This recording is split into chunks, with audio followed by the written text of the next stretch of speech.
வணக்கம் நண்பர்களே. நம்மலாம் இந்த சுற்றுலா போகிறோம் அப்படின்னு சொன்னாங்களா வச்சுக்கேன், பயங்கர சந்தோஷமாயிடுவோம். கப்பலில் போகிறோம் அப்படின்னா அது ஒரு சந்தோஷத்தை கொடுக்கும். ஃப்ளைட்டில் போகிறோம் அப்படின்னா இன்னும் அது ஒரு மகிழ்ச்சியை கொடுக்கும். இந்த சாலை வழியாக போகிறோம் பார்த்தீங்களா, அந்த மாதிரியான சமயங்களில் வந்து இதை விட இன்னும் ஒரு மகிழ்ச்சியை கொடுக்கும். ஏன் அப்படின்னு சொன்னாங்களா, இயற்கையை வந்து நம்ம ரசிச்சுட்டு போயிட்டே இருக்கலாம், இல்லை விருப்பப்பட்ட இடத்துல வந்து நம்ம நிற்கலாம். ஆனால் சாலை சரியில்லை அப்படின்னு சொன்னாங்களா, அதை விட வேதனை வேறு எதுவும் இருக்காது. அப்படி தான் ஒரு சாலையை பற்றி நம்ம இங்கே வந்து பார்க்க போகிறோம். எந்த பகுதி அப்படின்னு சொன்னாங்களா, திருப்பத்தூர் மாவட்டம் சமுத்திரம் ஊராட்சி.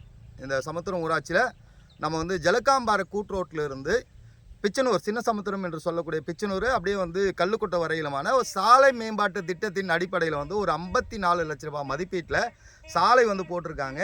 இந்த சாலை சமீப காலத்தில் வந்து என்ன அப்படின்னா, கனரக வாகனங்கள் ஹெவி டிரான்ஸ்போர்ட்டில் வந்து ஏற்றிட்டு வரும்போது வந்து திடீர்னு ஒரு பெரிய பள்ளம் வந்திருக்கு. இந்த பள்ளத்தை நீங்கள் பார்க்குறீங்க பாருங்களேன். இங்கே வந்து ஒரு அரை அடிக்கு மேலே வந்து இந்த பள்ளம் வந்து அப்படியே குமிங்கி இருக்குது. இன்னும் இது வந்து விரிவடைஞ்சு போயிட்டே இருக்குது. அந்த விரிவடைஞ்ச சாலை வந்து இன்னும் அதிக அளவில் வந்து சேதாரம் வர்றதுக்கான வாய்ப்பு இருக்குது. அந்த லாரியை கொஞ்சம் ஃபோக்கஸ் பண்ணுங்கள்.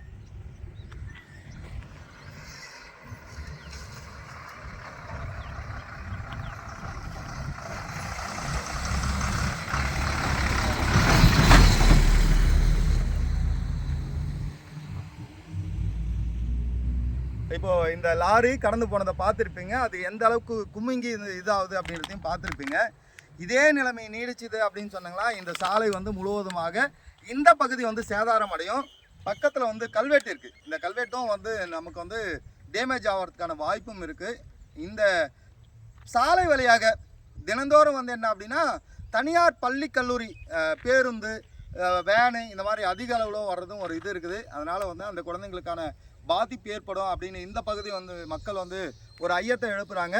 உடனடியாக சமுத்திரம் ஊராட்சி நிர்வாகம் நடவடிக்கை எடுக்க வேண்டும் என்பது தான் அந்த பகுதி மக்களோட ஒரு மிக முக்கியமான ஒரு கோரிக்கையாக இருக்கிறது.